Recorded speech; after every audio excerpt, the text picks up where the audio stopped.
Lubos na kilala ang ating Panginoong Jesucristo. Wala tayong malalim na pagkilala sa Kanya at wala tayong lubos na pananampalataya sa Kanya. Hindi mo magagawang ialay ang buhay mo sa Kanya para maging biyaya ng tulong sa pagpapalaganap ng evangelization.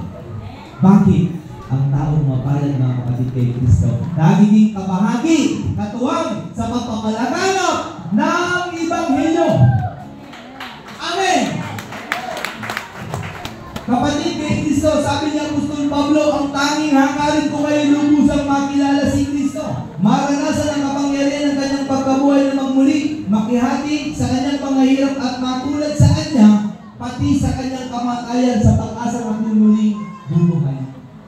Kapatid, kay Kristo, yung pagtupad sa kalooban ng Diyos ay papaalay ng sarili sa Kanya.